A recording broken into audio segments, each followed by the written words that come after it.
Gotta catch 'em all, Pokemon!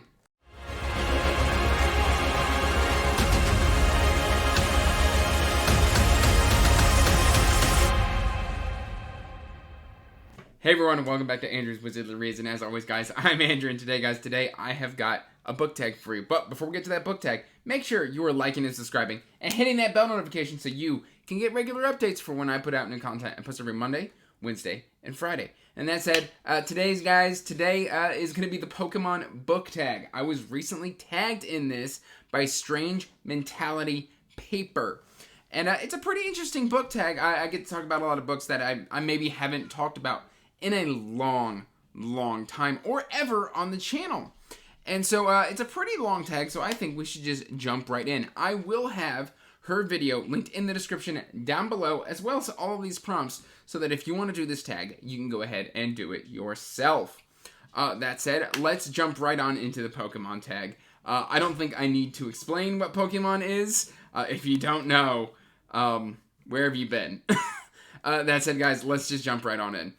So it's starters, your starter Pokemon. Basically you jump in, you go to one of the professors, they give you your starter Pokemon, right? So a book that started your love for reading. Now I've got a couple answers here, but I promised an erudite adventure that I would use these books. And it's still true because I did read these as a child. And so literally the three of the books that got me into reading, and you can see these are 60 pages a piece. It is going to be The Magic Treehouse, and that's Dinosaurs Before Dark. We've got The Night at Dawn, and Mummies in the Morning. These are great childhood reads. I recently picked up a collection of like 26 of these for my daughter, which is why I still have these in my house and why they're still so nice and shiny. Because they are brand new, these are not from my childhood. These are for my child, which I will be reading to her. Alright, we're going to put those right there. But yes, Magic Treehouse, it's like Merlin, Magic Treehouse, time traveling, space traveling. It's so cool. As a kid, it just used to really capture the imagination. So yes, I had a lot of love as a child for the Magic Treehouse. Alright, Pikachu! Pika! An iconic classic that you will always love. And guys, if you know the channel, you know that my classic is gonna be The Eye of the World. And it hurts me that this is defined as a classic because it makes me feel old. But this book was released the same year I was born, and I've got gray hair, so that means it's a classic, right? That's how these things work, right? Once you get gray hair, couple scratches, couple dents, then you're a classic. I'd like to be remembered as a classic, maybe. Am I a classic, guys? You let me know in the comments down below. Am I, in fact, a classic? All right, Zubat, a book you lost interest in because it was literally everywhere. And this is one that I picked up early on in my booktube career, and now it's just languishing on my shelf. And I usually tend to do a lot of unhauls. I can't bring myself to unhaul this because it's so beautiful. It's going to be Foundation. I have zero interest in the Foundation. I know the TV show just dropped. I cannot bring myself to care. Every time I think about reading this book, I read 2 pages and just shut it. And also, this is the Barnes & Noble leather-bound edition. It's got a really kind of weird font. I don't know if you can see that. But the font is not super readable. It's not super clean. It's kind of like blocky and chunky. And it just looks weird. And so someday I will bring myself to read this gorgeous edition of Foundation. But it will not be this day. Alright, Ditto. A book that reminds you of other books' tropes, but I still loved it. Where did I put this one? Okay, hold on. I buried this answer a little bit. That's going to be Empire of Silence by Mr. Christopher Rocchio. Really solid book.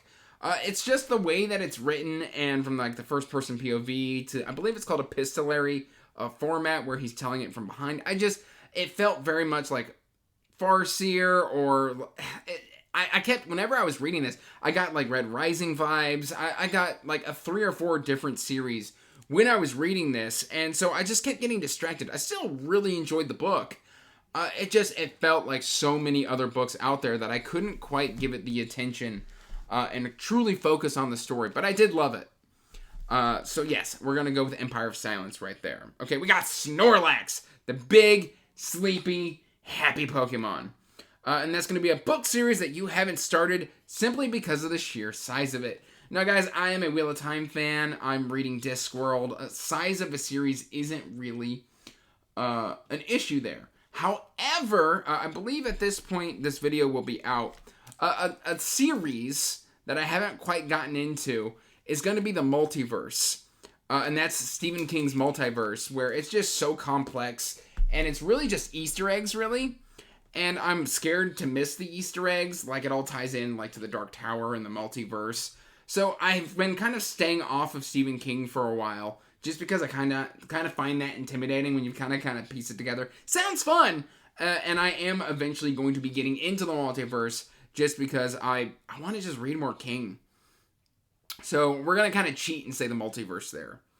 All right, Gengar, a book that kept me up at night. What did I do for this one? Yes. For this one, I went with Faithful and the Fallen. Specifically, this could work for either Ruin or Wrath. I spent so many late nights reading Ruin and Wrath, just sprinting through, like, one more chapter. They're so short. It's alternating POVs. I couldn't put it down. I talked about this very early on in the life of the channel, and it still rings true. I loved Faithful and the Fallen so much. It was a lot of fun to do. And frankly, guys, like, if you haven't read Faithful and the Fallen and you want a good, clean, classic, tropey, with a little bit of subversion, it flows and goes so quickly. I've had a lot of success recommending that to people. Had a few misses, not everybody loves it, but again, nobody's gonna love everything. So yes, we're gonna go with that one. Nidoking and Nidoqueen, your bookish OTP! Now, I'm not gonna lie, guys, I had to go online, research OTP. It told me what OTP is, and then I had to research even further to figure out what it even meant. And again, I've already forgotten the acronym. Basically, it's just your favorite romantic couple, your favorite romantic fictional pairing or something like that. And for me, I'm going to hold up Night Watch by Sir Terry Pratchett. It's going to be Silver Ramkin and Samuel Vimes. I have talked about this before. I love their relationship. I think it's very realistic. And I think there's a deep, deep respect and love in that relationship. And for that reason, I will always love these two people together. And just, you really get to see it here in Night Watch. That's why I chose this one. Is just because what Vimes is going through in this story is just he's been separated from Sybil, and he just wants nothing more than to get back to the woman that he loves. And for that reason, it's gotta be them. It's gotta be, like, no competition. Alright, a Rapidash. A fire-hot, fast-paced read. What's up, Fire Horse? I recently sprinted through Guns of the Dawn by Adrian Tchaikovsky. Guys, this one it's so good. It's a standalone book. It's 650 pages, nice and floppy. And I believe, is my review out? My review is either out or coming out by the time you see this video. But guys, like, it's so good, I couldn't put it down. I was reading like 120 to 150 pages a day, just at a leisurely pace. I freaking love this book. It's a really good one. Alright, Rapidash, which means it's Eevee. A series that you never get tired seeing spin-offs for. And, yeah, this one was kind of a weird question to me. I kind of had to sit there and think for a second of, do I care about if a book series does a spin-off as long as it's done well? And for the one I came up with and chose is I'm going to go with the Realm of the Elderlings. Specifically because it's nothing but spin-offs. Like, don't get me wrong, like, we've got time jumps, we've got different characters, we've got different cities.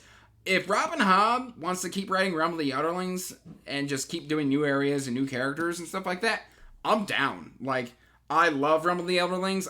It's going to be one of my favorite series of all time by the time I finish it next year. And yeah, no, we're going to go with Realm of the Elderlings for that answer. Because it's superb!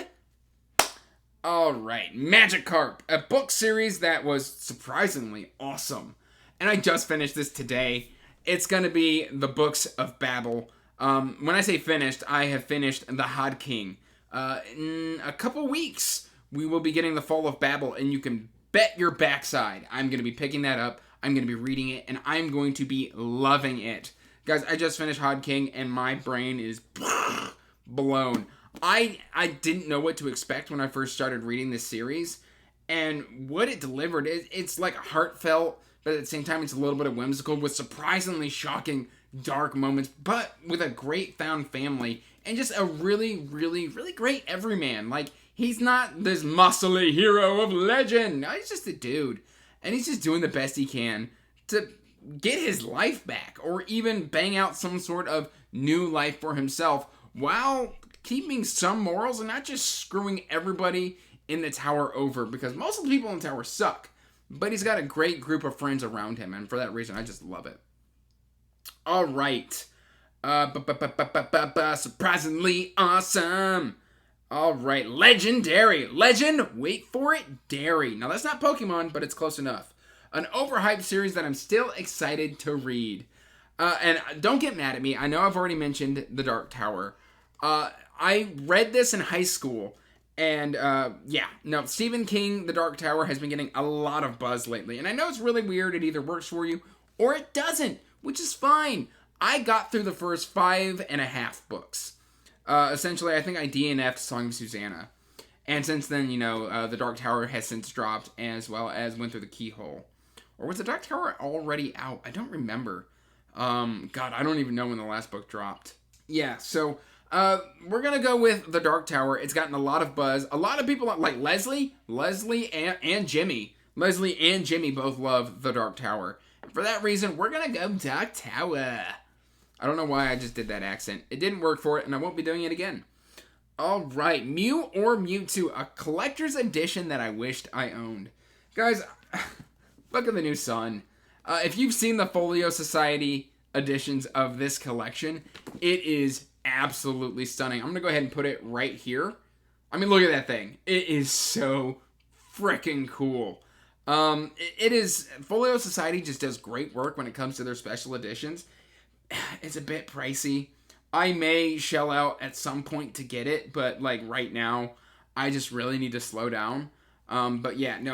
This collection from Folio looks absolutely fascinating. I just got my first Folio Society book, which was Dune, last month, and it's just beautiful. And if it's as good for Book of the New Sun, I just recently shelled in to help with a bunch of other fellow booktubers to get one for Patrick Leo. And he loves it. I mean, he loves those books so much.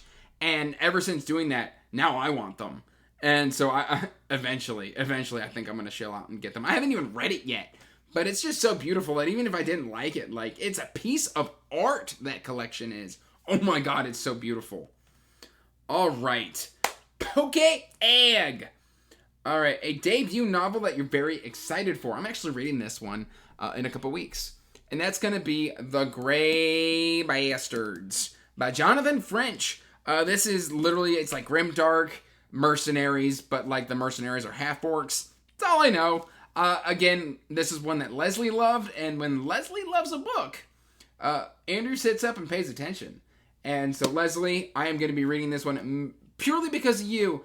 And also, this is also going to be the patron pick for November of 2021. So we're going to be doing a patron read-along for this as well. So I'm super excited for that. All right. Lore Module, an auto-buy author. This is a new auto-buy author. Literally, I read one book. And within the last couple of weeks, like you can see, I'll go ahead and link that video up in the cards. It's going to be Bloodsong.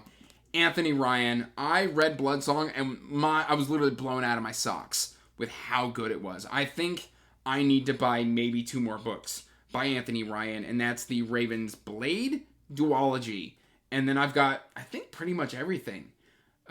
So I fell head over heels in love with his writing. It's so beautiful. It's very efficient. It's very technical. It's gorgeous, guys. And yeah, that's all I need to say about it.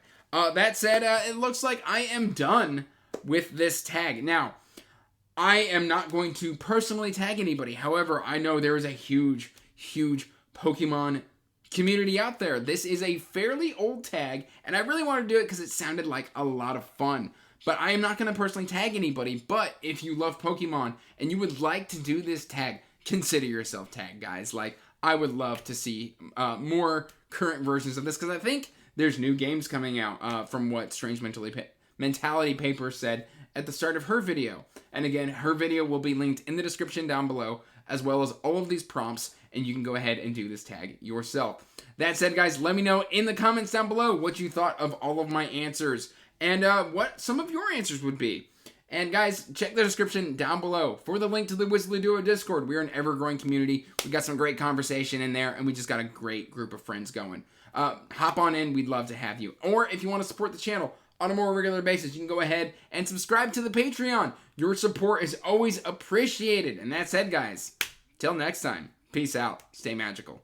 Bye. And as always, I want to give a huge thank you to my patrons.